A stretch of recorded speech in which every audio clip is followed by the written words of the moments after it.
अस्सलाम वालेकुम स्टूडेंट। आज बायोलॉजी के अंदर हम टॉपिक पढ़ेंगे एंडोप्लाज्मिक रेटिकुलम। हम सेल के अंदर साइटोप्लाज्म पढ़ रहे हैं जिसमें बहुत सारे ऑर्गेनेल्स हमने पढ़ लिए।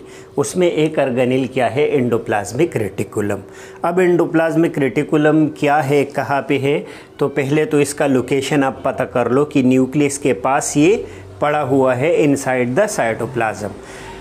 अब कैसे इसको डिफाइन करेंगे? It is a network of interconnected tubules.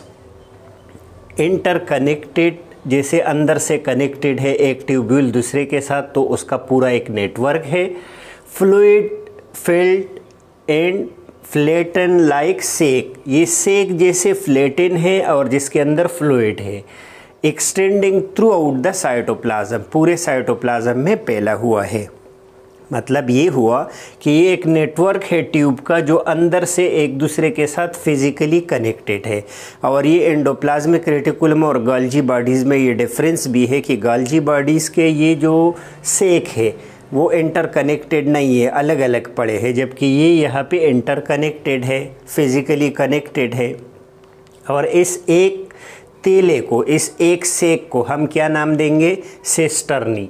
एक तेले को हमने सिस्टर्नी का नाम दिया। अब किसने डिस्कवर किया था? तो पोर्टल ने 1945 में इसको डिस्कवर किया था। फिर इसकी केमिकल कंपोजिशन को देके, जो ज़्यादातर ऑर्गेनेल्स प्रोटीन, लिपिड्स और कार्बोहाइड्रेट से बने होते हैं, तो इसमें भी प्रोटीन और लिपिड्स है।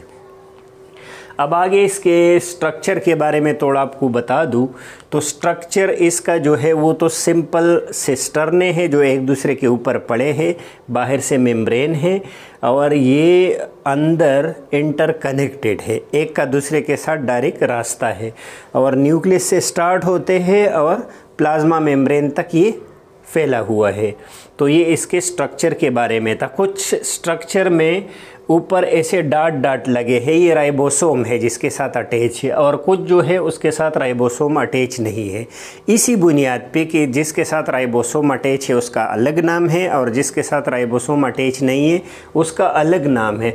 तो हमने इसी बुनियाद पे इसके टाइप्स किए। कौन कौन से टाइप? रफ एंडोप्लाज्मिक रेटिकुलम और स्मूथ एंडोप्लाज्मिक रेटिकुलम।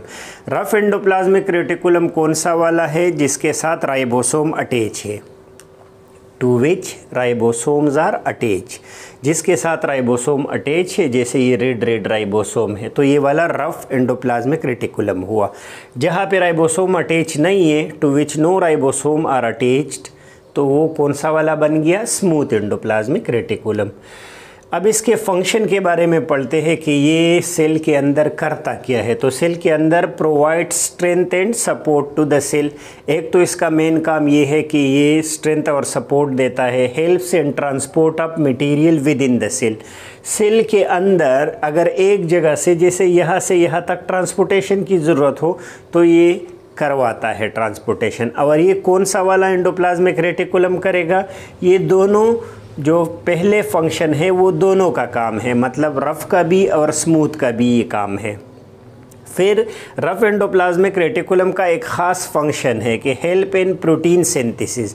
ये प्रोटीन बनवाता है रफ एंडोप्लाज्मिक रेटिकुलम। और रीज़न आपको पता है कि रफ एंडोप्लाज्मिक रेटिकुलम के ऊपर राइबोसोम है और ribosome is the factory of protein, वो प्रोटीन की फैक्ट्री है। लिहाजा ये क्या करता है? प्रोटीन सिंथेसिस में हेल्प करता है। ये सिर्फ रफ करता है। फिर ये जो लास्ट के फंक्शन है ये सारे किसके हैं? स्मूथ एंडोप्लाज्मिक रेटिकुलम के। डिटॉक्सिफिकेशन, अगर कोई टॉक्सिक ड्रग अंदर चला गया या कोई केमिकल चला गया तो ये डिटॉक्सिफिकेशन करता है और उसके जहरीले असर को कम करता है। ख़ास तौर पे कहाँ पे प्रेजेंट होता है ज़्यादा? किडनी में और लीवर में। तो लीवर में ये क्या करता है? डिटॉक्सिफिकेशन। ट्रांसमिशन ऑफ इम्पल्सेस में हेल्प करवाता है एंडोप्लाज्मिक रेटिकुलम। ये कैल्शियम स्टोर रखता है और आगे ट्रांसमिशन ऑफ इम्पल्स में हेल्प करवाता है। मेटाबॉलिज्म ऑफ लिपिड्स, ये लिपिड का मेटाबॉलिज्म करता है, उसकी सिंथेसिस करवाता है। प्रोड्यूस्ड स्टीराइडल हार्मोन, हार्मोन का एक किस्म है स्टीराइडल हार्मोन जो स्टीराइड से बने होते हैं। तो वो स्टीराइडल हार्मोन जैसे सारे 6 हार्मोन हैं, तो स्टीराइडल हार्मोन के प्रोडक्शन में ये हेल्प करता है। हेल्प इन मसल कंट्रैक्शन, जो मसल का कंट्रैक्शन है उसमें ये हेल्प करवाता है। मसल कंट्रैक्शन मीन अगेन वही बात कि इसके अंदर एंडोप्लाज्मिक रेटिकुलम के अंदर बहुत सारा कैल्शियम होता है और calcium is necessary for muscle contraction, तो मसल कंट्रैक्शन में ये हेल्प करवाता है। आज हमने क्या पढ़ा, थोड़ा रिवाइज करते हैं। एंडोप्लाज्मिक रेटिकुलम को डिफाइन किया कि ये simply network of interconnected tubules है जो कि थ्रू आउट द साइटोप्लाज्म फैला हुआ है। पोर्टल ने डिस्कवर किया था जिसके अंदर लिपिड और प्रोटीन है, उससे बना हुआ है। आगे इसका टाइप, इसके जो टाइप है वो दो है, रफ एंडोप्लाज्मिक और स्मूथ एंडोप्लाज्मिक। रफ को हमने रफ इसलिए कहा कि वो रफ है, उसके ऊपर दाने हैं। वो दाना किस चीज़ का है, वो साइटोप्लाज्म का है, राइबोसोम का है। तो जिसके साथ राइबोसोम अटैच है उसको हमने रफ एंडोप्लाज्मिक रेटिकुलम कहा, और जिसके साथ नहीं अटैच वो स्मूथ एंडोप्लाज्मिक रेटिकुलम है। फिर हमने इसके फंक्शन के बारे में पढ़ा कि ये हेल्प करता है ट्रांसपोर्टेशन में, और सेकंड जो था वो स्ट्रेंथ देता है और सपोर्ट देता है, ये दोनों के फंक्शन थे। फिर रफ एंडोप्लाज्मिक रेटिकुलम के बारे में पढ़ा कि ये प्रोटीन सिंथेसिस करवाता है। फिर स्मूथ एंडोप्लाज्मिक रेटिकुलम के ये सारे फंक्शन है, डिटॉक्सिफिकेशन करवाता है, ट्रांसमिशन ऑफ इम्पल्स और मसल कंट्रैक्शन, मेटाबॉलिज्म करवाता है लिपिड का, और स्टेरॉयडल हार्मोन के प्रोडक्शन में हेल्प करता है। होप आपको ये समझ आ गया होगा। नेक्स्ट लेक्चर तक इजाज़त दीजिए। अल्लाह हाफिज़।